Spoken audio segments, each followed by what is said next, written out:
Oh.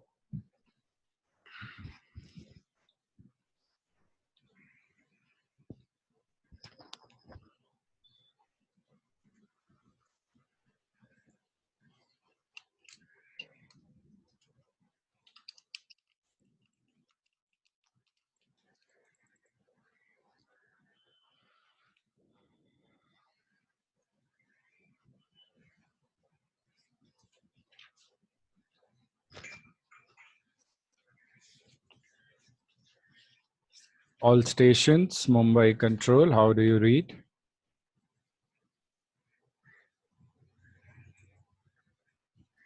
Radio 5 Victor Tango Sierra Alpha Hotel.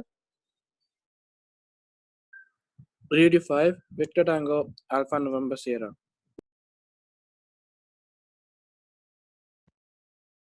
Radio 5, Mumbai Control.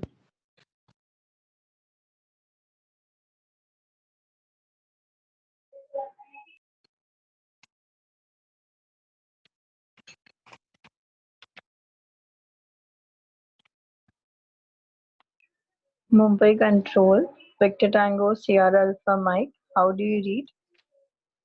Victor Tango Sierra Alpha Mike, Mumbai Control, Radio 5, how do you read? Radio 5, Strength 5, Victor Tango Sierra Alpha Mike.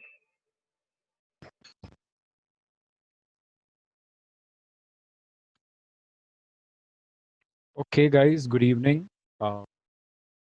So today we are going to wrap up with modulation, but before we do that, I want us to have this session for a revision of part 1. So we will start with thumb rules. What is the first important rule that comes to your mind when we are talking about part 1? Sir, remembering the 4 W's? Remembering the 4 W's. When do you need to remember the 4 W's? Before you make a call. Before you make any call. Correct?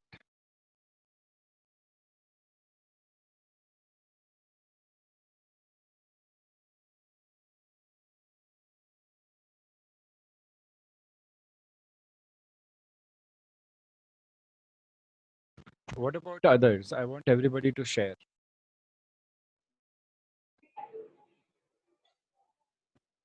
We should end with a call sign. Okay, and with your No. calls. When do you use that and with your call sign? After phrasing the 4 W's in the proper way, after we say the transmission, what we want to say after that. Possibly. And no dead airs. Okay. What about others? Sierra Alpha Hotel.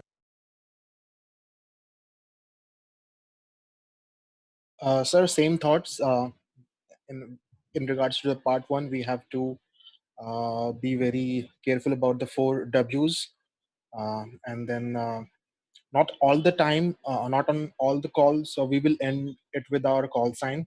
For example, if I'm requesting for the taxi instruction, so it would be, for example, Mumbai ground, Victor Tango Sierra Alpha Hotel requesting taxi instruction.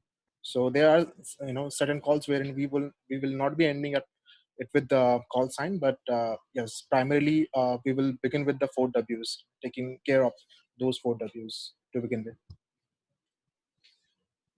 Correct. Okay. Go a little before you will start answering your questions. Before you will think about giving the 4 W's and then ending with your call signs whenever you're replying or giving a readback. So what you said, I can frame it in a better way that before answering any call, make sure you construct your call with 4 W's. And then whenever you're giving a readback or a reply to ATC, remember to end the call with your call sign. Now, this is the perfect answer. We will only use our call signs when we are giving a readback or giving a reply to ATC. And whenever we are requesting something, there we are using our identification in the first 2 W's, so we don't need to end with a call sign. So combined answer of y'all three is giving me one proper answer. So I hope that you'll note it in this way that make sure a call is structured with 4Ws in mind before making that call. And make sure we end the calls where we are replying or giving a readback or acknowledgement to ATC. Make sure we are ending those calls with a call sign. That is good. It means you all remember. But do we directly jump on giving the answer as soon as we get the question paper? Is there no other rule of thumb that we should follow before that?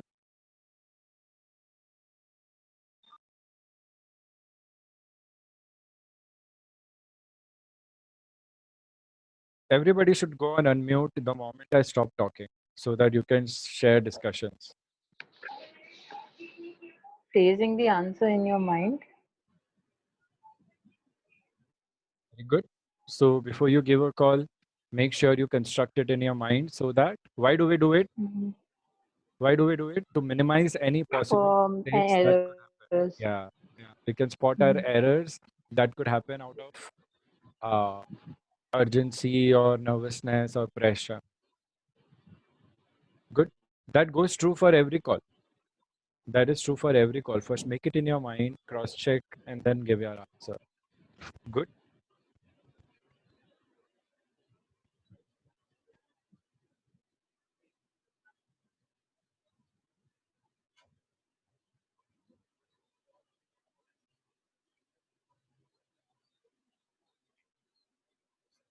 What else? Is that it? Is there no other important thing?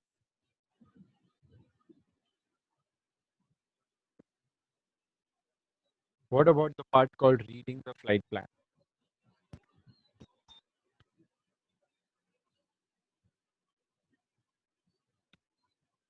How can we skip reading the flight plan?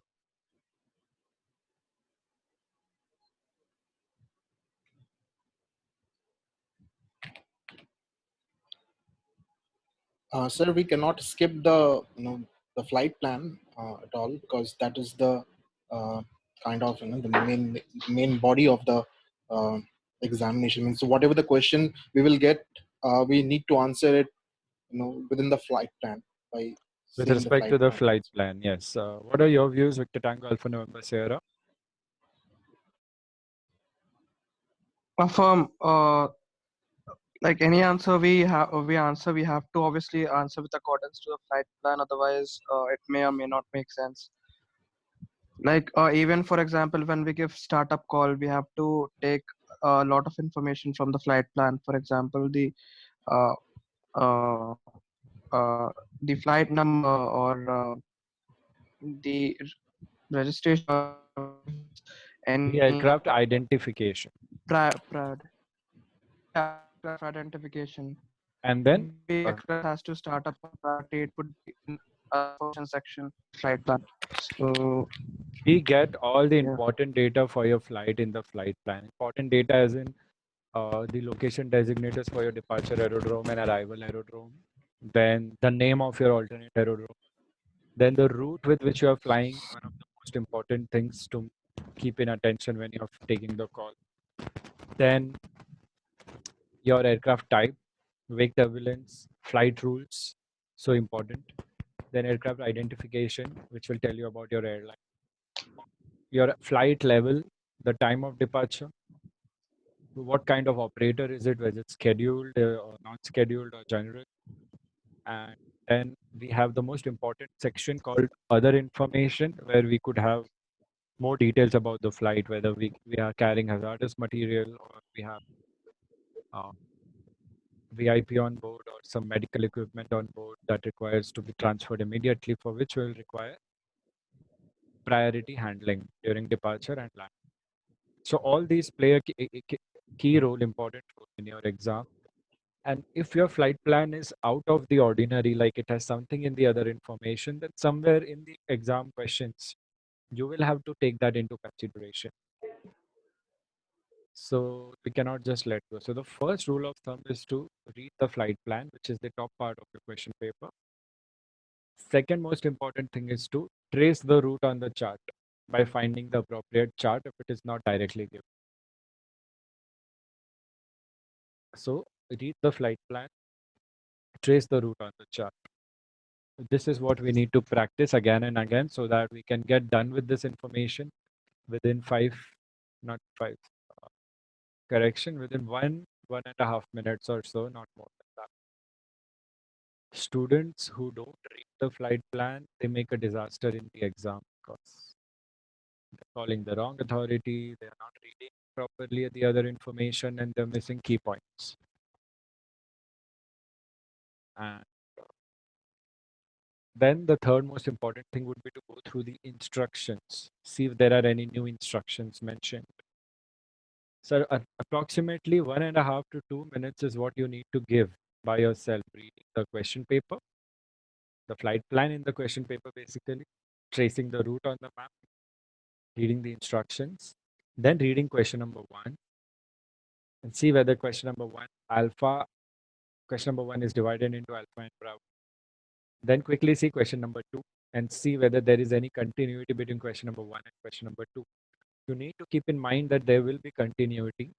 Just like the question paper we discussed day before yesterday, there was a continuity to be kept wherein that call where flaps were stuck required us to come back and land from where we departed. So all the landings would go to the departure aerodrome, but a few students were making the call to the destination aerodrome. So this is the presence of mind. You should just quickly take a look and see, okay, these are the situations I'm going to be given in the examination, and I have to handle everything in terms of radio telephone. Now you start question number 1, see the question, understand the question, make sure you are aware of your call sign, frame the question in the 4Ws by selecting the proper ATC. So whom are you calling becomes very important in the live exam. Make sure you're calling the right ATC, cross-check it twice, frame the call in your mind, write the call slowly, just see, start writing the call and then give the call. And make sure that you speak slowly when you start. The examiner should get used to your voice. If you don't mess up with these points, trust me, you will not make those errors that we tend to make when we are panicking or when we are not prepared or when we are under the stress of the examination, because this environment is very stressful. You travel so much, there are so many students, there are so many seniors, pilots, captains, and this and that, engineers, and that's where we feel a lot of pressure in the examination. So what are the rules of the thumb? Question number 1,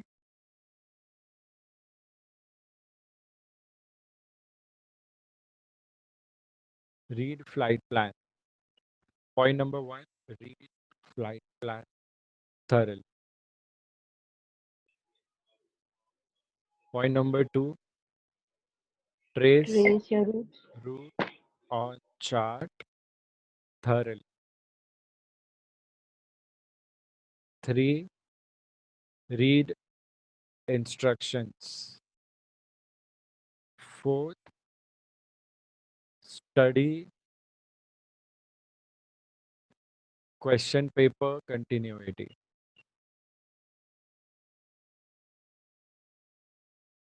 5,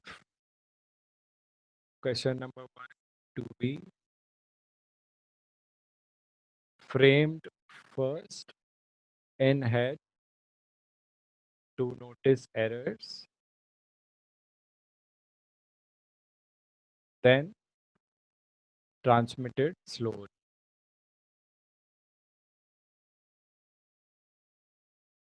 Keeping 4Ws in mind. Extra care to be taken to the first W, ATC that you're calling. Okay? Extra care.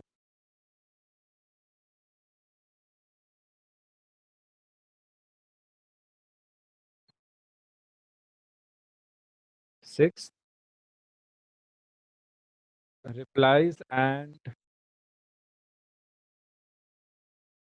acknowledgements to be timely, accurate, and should end with cosine.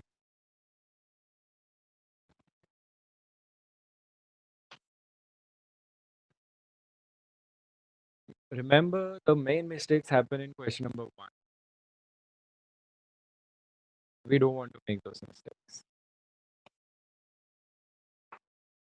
Okay, this is a short session where we revisited for the 3 of you all what to do. Make sure you have written it down. These 6 points are very important. Join the same link back at 5:30 and we will have our actual class. All right, by then others will also join us. So join a fresh link, just 10 minutes or so. Make sure you take this time to go through all these thumb rules so that whenever I ask you, you give the answer to me in the same sequence now. It should not be like, अच्छा मैंने ये बोल दिया, ये बोल दिया. जो बोल रहे हैं आप सही बोल रहे हैं. But जैसे मैं बोल रहा हूँ वैसे बोलोगे तो एग्जामिनेशन में आपको steps will be like checklist or checkpoints. And aviation में checklist की वजह से ही सब कुछ safe रहता है. Checklist का एक point मिस हो गया तो disaster हो सकता है. That's why we are trying to learn in the way of checklists. Is that clear? Can everyone acknowledge? Affirm Victor Tango Sierra Alpha Hotel. Affirm Victor Affirm, Tango Alpha sir. November Sierra. Firm, sir. Victor Tango Sierra Alpha Mike. Wonderful. So 10 minutes, we'll join back. All right. See you.